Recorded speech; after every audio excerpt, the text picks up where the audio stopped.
Correct way of measuring length, यानी length को major करने का सही तरीका, लेंथ को मेजर करने का सही तरीका, correct way of measuring length.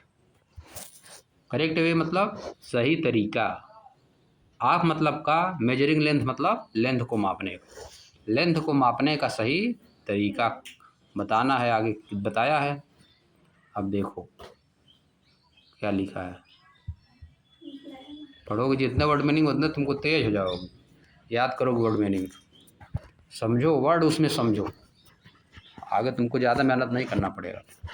कुछ समझवे नहीं करो, खाली पढ़ के छोड़ दोगे बस हवा में, तो मेहनत फिर बाद में गधा हो जाओगे। देखो, for measuring length, for measuring ये हो चुका, फॉर मेजरिंग यानी लेंथ, अच्छा ये हो चुका है, यानी नीचे से हमको बताना है।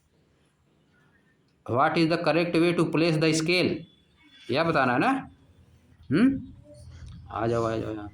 What is the correct way to place the scale, यानी स्केल को रखने का सही तरीका क्या। स्केल, अगर कोई चीज़ हम लोग स्केल से माप रहे हैं तो उसको हम लोग कैसे रखें, उसको हम लोग कैसे रखें कि सही माप जाए। टू प्लेस मतलब रखने का, व्हाट इज़ द करेक्ट वे क्या है सही तरीका, टू प्लेस मतलब रखने का, द स्केल मतलब स्केल को, स्केल को रखने का सही तरीका क्या है, इसका मीनिंग ये हो गया। अब देखो लिखा है, place the scale in the contact with the object along its length as shown in figure 5.4। देखो जैसा फिगर 0.54 में दिखाया गया है ऐसे रखना है, ऑब्जेक्ट को मापा गया। देखो देखो, एक तो करेक्ट वे बताया है और एक तो इनकरेक्ट वे। टेढ़े ओढ़े नहीं रखना है, एकदम सीधे, समझ गए, एकदम सीधे। देखो एक में रखा है, एक में टेढ़ा करके रखा है। Method of placing the scale, method of placing the scale, scale को रखने का सही तरीका यही है, जो पहले वाले करेक्ट वाले में जो लिखा है वही तुम्हारा सही तरीका है। आगे देखो, what is the correct position of the eye, आंखों का सही पोजीशन क्या होना चाहिए व्हाइल रीडिंग द स्केल। जब हम लोग स्केल को पढ़ रहे हैं तो आंख हमारी कहाँ रहनी चाहिए। फॉर एग्जाम्पल, एग्जाम्पल के रूप में, if you are trying to, if you are trying to measure the length of a pencil by aligning it with a scale. अगर आप एक पेंसिल का लेंथ माप रहे हैं, एक पेंसिल का लेंथ माप रहे हैं स्केल से, तो क्या होगा, the position of your eye, the position of your eye क्या होगा, the position of your eye should be directly above the tip of the pencil. Pencil के टिप के ऊपर रहनी चाहिए। और कहाँ रहनी चाहिए, पेंसिल के टिप के ऊपर रहनी चाहिए। अब टिप क्या होती है पेंसिल का, देखो बनाया है आगे चित्र में, समझिए बात। यहाँ पे पेंसिल टिप मतलब जहाँ से लिखा जाता है, जैसे जो तुम्हारा लास्ट वाला पॉइंट, पेन का जो लास्ट वाला पॉइंट है वही, हाँ टिप वही होता है, हाँ वही टिप। ऐसे रख दोगे, पेन नाप मापोगे, पेंसिल का टिप देखो कहाँ जा रहा है, और जीरो पे रख दो, एक साइड जीरो पे रख दो, समझे, एक साइड रखो जीरो पे, एक साइड टिप देखो कहाँ तक पहुँचा है, कितना सेंटीमीटर तक पेन नापते समय। Correct position of the eye is B, correct position of the eye is B, देखो लिखा है ABC पॉइंट इसमें दिया है। अब देखो, how to measure the length, length को हम कैसे मापेंगे, how to measure the length if the ends of the scale are broken. अगर स्केल का एंड ब्रोकन है यानी टूट गया है, क्या है, टूट गया, हम लोग लेंथ को कैसे मापेंगे, अगर स्केल का एंड क्या है, टूट गया है, तब कैसे मापोगे। चलो देखो, if the ends of the scale are broken, if the ends of the scale are broken or the zero marking is not clear। अगर स्केल का एंड टूट गया है, स्केल का एंड टूट गया है, या तो जो उसमें जीरो लिखा हुआ है, स्केल में जो जीरो लिखा होता है वह अगर नहीं दिखाई दे रहा, क्लियर नहीं है, साफ नहीं है, it can still be used for measurement, तब भी स्केल का यूज मेजरमेंट के लिए किया जा सकता है।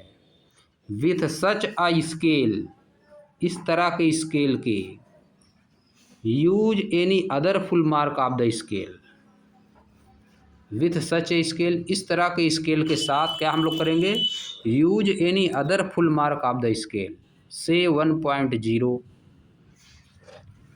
With centimetre figure 5.6। देखो इसमें दिखा है फिगर 5.6 में, देखो बनाया है ना। कोई एक ठो ले लो चाहे जहाँ से, समझिए बात, चाहे 1 से शुरू कर लो तुम, तो 0 वाला 1 सेंटीमीटर तुम्हारा वो चला जाएगा ना, 0 से 1 तक गया, 0 से 1 तक गया। अब 1 से शुरू कर रही हो, समझिए बात। अब 1 से शुरू कर रही हो, 2 3 4 5, अगर जाओगे 6 तक गई, 1 से लेकर 6 तक मान लो गई तुम, तो कितना सेंटीमीटर होगा, 6 नहीं तब 5 होगा। अगर 0 से शुरू करती तो 6 होता, 0 से शुरू करती तो क्या होता 6। अगर 1 से शुरू करोगे तो कितना सेंटीमीटर होगा, 5 सेंटीमीटर। अगर 2 से शुरू हुई और 6 पे चली गई तब 4 सेंटीमीटर होगा, तक नहीं। इस तरह से हम लोग करते हैं। अगर वो शुरुआत वाला टूट गया है तब, बात समझ गए। 1 सेंटीमीटर देखो दिया सब। देन यू, तब, देन मतलब तब क्या करोगे बताओ, देखो then you must subtract the reading of this mark from the reading at the other end. इसको घटा दो, 1 से शुरू करोगी, 6 तक मान लो गई, 10 तक मान लो गई, 1 से शुरू करके 10 तक गई, तो 10 में से 1 माइनस कर दोगी, 10 में से 1 माइनस कर दोगे तो कितना आ जाएगा, 9 आ जाएगा। अगर 2 से 10 तक गई तो क्या करोगे, 10 में से 2 माइनस कर दोगे तो 8 सेंटीमीटर ना पाएगा, नहीं।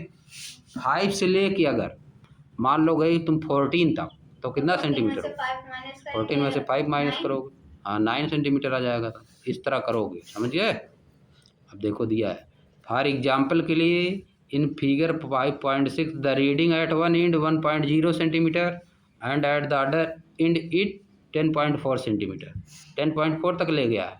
Therefore the length of object is, देखो माइनस कर दिया ना, 9.4 आ गया, समझिए बात। यह होता है, यही है तुम्हारा correct method of placing the scale with broken and. अगर उसका टूटा हुआ एंड तो इस तरह से हमको रखना होगा। आगे देखो, how do visually challenge the student, how do visually challenge student major length. Visually challenge student length का मेजर कैसे करता है, दे यूज स्केल, स्केल का यूज करता है विथ रेज्ड मार्किंग, जिस पे मार्किंग कैसी रहती है, उठी हुई, मार्किंग कैसी रहेगी, उठी हुई। That can be failed by touching them, जिसको वह महसूस करता है टच करके। कैसे महसूस करेगा, टच करके। विजुअली चैलेंज मतलब, विजुअली मतलब आँख देखने वाला, विजुअली चैलेंज मतलब आँख से अंधा, जिसके पास आँखें नहीं, उसको कहोगे क्या, विजुअली चैलेंज। दोनों आँख से दिखाई नहीं देता है। विजुअल मतलब होता है कोई चीज़ दिखाई देना, विजुअल मतलब कोई चीज़, देखो लिखा है विजुअली चैलेंज, विजुअली चैलेंज तो क्या हो जाएगा, आँख से दिखाई नहीं दे रहा, उसको कहोगे विजुअली चैलेंज। तो यही लिखा है, जिसकी दोनों आँख से, जिस विद्यार्थी की दोनों आँख से दिखाई नहीं दे रहा है, वो लेंथ को मेजर कैसे करेगा। देखो स्केल उसके लिए अलग बना है, उठा हुआ है कि नहीं, 1 पे उठा है, 0.5 पे उठा है, 2 पे उठा है, 1.5 पे उठा है ना, उठा बना दिया गया, तब उसे टच करके जान जाएगा, समझिए बात। रेज्ड मार्किंग लिखा है ना, रेज्ड मार्किंग मतलब उठी हुई मार्किंग। मार्किंग कैसे की जाएगी, कुछ उठा दिया जाएगा, जैसे इसे टच करेगा तो पता चल जाएगा कहाँ कितना हुआ। अरे वो जान जाएगा, बताया जाएगा ना स्केल, उतना पकड़ लेगा वो, ठीक है। इसी तरह से हम करते हैं। अब देखो आ जाओ, पढ़ते कैसे हैं, कुछ पढ़ते हैं, उठा रहा था उनका ना, सब वर्ड उठा रहा है। अरे जो अंधे लोग होते हैं वो कैसे पढ़ते हैं, टच करके पढ़ते हैं। हाँ टच करके पढ़ते हैं, वही तो बता रहे हैं, टच करके पढ़ते हैं अंधे लोग। उनका जो रहता है बुक, उसमें जो लेटर बनाया जाता है थोड़ा सा उठा रहता है, समझे। इसे ए उनका उठा रहेगा, ए भी ऐसे महसूस कर लेंगे, पढ़िए टच करके महसूस करते हैं। आगे देखो एक्टिविटी 5.1 पे आ जाओ। लेटेस्ट मेजर, आइए मापते हैं, आइए मापते हैं। क्या मापोगे बताओ? Select some object around you, select some object around you. अपने चारों तरफ से कुछ ऑब्जेक्ट सेलेक्ट करिए, कुछ ऑब्जेक्ट सेलेक्ट करिए। सच एज काम, जैसे कि काम, काम मतलब क्या होता है बताओ? काम, COMB काम मतलब COMB काम है, काम COME नहीं है। काम मतलब समझे? काम मतलब होता है कंघी, काम मतलब क्या होता है? कंघी, समझे? COMB। A pen, a pencil and an eraser to measure their length. इन सब ऑब्जेक्ट को लीजिए, इन सब ऑब्जेक्ट को लीजिए। फिर आगे क्या लिखा है? मेजर देयर लेंथ, उनकी लेंथ को मापिए 1 बाई 1, एक एक करके using a metre scale, metre scale का प्रयोग करके 1 बाई 1 मापिए। And note down the measurement in the table 5.1। Table 5.2 लिखा है, 5.2 में लिखिए, लिख देना है। इधर कुछ ऑब्जेक्ट मापो, इधर लिखो कितना लंबाई, समझे? अब देखो क्या लिखा है। While writing the length, length को लिखते समय, लंबाई उनका लिखते समय, do not forget to write the unit also. Unit लिखना मत भूलिए, यूनिट लिखना मत भूलिए। लिखोगे यूनिट क्या होता है बताओ? एक ठो होता है मैग्नीट्यूड और एक ठो होता है यूनिट। जैसे 5 मीटर लिखे तो 5 उसमें तुम्हारा हो गया मैग्नीट्यूड, और मीटर क्या हो गया? यूनिट हो गया। यूनिट भी लिखना है, सेंटीमीटर है कि मिलीमीटर है कि मीटर है कि इंच है, क्या है लिख देना है बगल में। इस प्रकार 10 मतलब इस प्रकार। Your result will consist of 2 part, आपका रिजल्ट 2 पार्ट कंसिस्ट करेगा। 1 पार्ट इज नंबर, एक पार्ट नंबर रहेगा, and another part is the unit of the measurement. दूसरा पार्ट क्या रहेगा? Unit of measurement. वही नंबर तुम्हारा मैग्नीट्यूड रहेगा। नंबर क्या रहेगा? मैग्नीट्यूड रहेगा। अब देखो आगे। Why are some length measuring device made up for flexible material. कुछ लेंथ मेजरिंग डिवाइस जो हैं उनको फ्लेक्सिबल मटेरियल से क्यों बनाया जाता है? इधर प्रश्न पूछ रहा है बगल में। Why are some length measuring device made up of flexible material. कुछ लेंथ मेजरिंग डिवाइस को फ्लेक्सिबल क्यों बनाया जाता है? फ्लेक्सिबल मतलब मोड़ दें जिसको, जैसे मीटर तुम्हारा कपड़ा मापने वाला, उसको फ्लेक्सिबल क्यों बनाया जाता है? ताकि चाहे जैसे चाहे वैसे माप पाएँ। समझ गए? इसका आंसर क्या होगा बताओ? Why are some length measuring devices made up of flexible material. लिखोगे some length measuring devices are made up of flexible material so मतलब सो दैट लिखोगे। सो दैट मतलब ताकि, so that we can measure, so that we can measure the different types of, या different type of materials, different type of materials, because the length of every material is different। समझिए? sometime we have to measure length, sometime we have to measure width, sometime we have to measure height। समझिए बात समझ पाए कि नहीं? sometimes we have to measure rounded figure। समझिए? Sometime we have to measure rounded figure।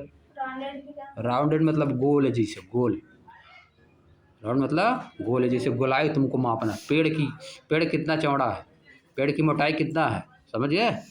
इस सब हो गई इसका आंसर। आगे देखो, आ जाओ आगे अब तुम लोग। Some of your friend in the class would have measured the length of the same object. तुम्हारे क्लास के कुछ तुम्हारे मित्र जो है same length of the same object. Some of your friend in the class would have measured the length of same object. तुम्हारे class के जो कुछ लोग हैं एक ऑब्जेक्ट का सेम लेंथ मापते हैं, सेम लेंथ माप चुके हैं। कंपेयर द लेंथ, उस लेंथ को कंपेयर करिए। मेजर्ड बाय यू, जो तुम नापे हो, जो तुम्हारे फ्रेंड मापे हैं, उसको कंपेयर करो दोनों को। You with that of your friend, अपने फ्रेंड वाले से कंपेयर करो। Are the measured length the same are slightly different, जो मापी गई लेंथ है क्या सेम है या थोड़ा बहुत अंतर है? स्लाइटली मतलब थोड़ा बहुत, स्लाइटली मतलब थोड़ा बहुत अंतर है। इफ़ नॉट द सेम, अगर सेम नहीं है। Discuss the possible reason for the difference, उस रीजन को डिस्कस करिए जिसके कारण से जो तुम्हारा डिस्टेंस सेम नहीं आया, नापने के बाद सेम क्यों नहीं आया, उसको डिस्कस करिए। बात समझ गए? अब आ जाओ, आगे आ जाओ। देखो क्या दिया है, यूनिट ऑफ लेंथ। लेंथ का यूनिट क्या क्या है? यूनिट ऑफ लेंथ क्या क्या दिया देखो। Unit of length such as kilometre, metre, centimetre, millimetre. Begins with a lower case letter. इनका शुरुआत किससे किया जाता है? लोअर केस ऑफ लेटर से। जैसे सी देखो, स्मॉल है, एम स्मॉल है, के स्मॉल है, एम स्मॉल है, सब ना। Accept at the beginning of the sentence. अगर ये बिगिनिंग ऑफ द सेंटेंस में आते हैं तब स्मॉल से नहीं रहेंगे, नहीं तो किससे रहेंगे? स्मॉल से रहेंगे। देयर सिंबल, क्या इनका सिंबल है? Kilometre, metre, centimetre and millimetre are also written lower case letter. इसको भी लोअर लेटर में लिखा जाता है, इनका सिंबल भी लोअर लेटर में लिखा जाता है। And never followed by s for the plural. इसमें यस कभी नहीं लगाया जाता है, नहीं कि किलोमीटर में यस लगा दोगे, मीटर में यस लगा दो। नोट दैट, नोट करिए, a full stop is not written after the symbol. Symbol के बाद कभी फुल स्टॉप नहीं लगाया जाता है, except at the end of the sentence. अगर एंड में सेंटेंस के आ रहे हैं तो फुल स्टॉप लगा दोगे, अगर बीच में आ रहा है तो फुल स्टॉप नहीं लगाओगे। While writing the length, length लिखते समय always leave A space between the number and the unit. Number और यूनिट के बीच में थोड़ा सा स्पेस छोड़ देना चाहिए, नंबर और यूनिट के बीच में थोड़ा सा स्पेस। जैसे 5 मीटर लिख रहे हो तो 5 मीटर के बीच में थोड़ा सा स्पेस छोड़ देना चाहिए। आप देखो यहाँ तक तुम लोग हो गया। अब इसके बाद हम लोग कल पढ़ाएंगे measuring the length of A curved line, कल पढ़ा जाएगा इसको, ठीक ना। चलो खत्म करो।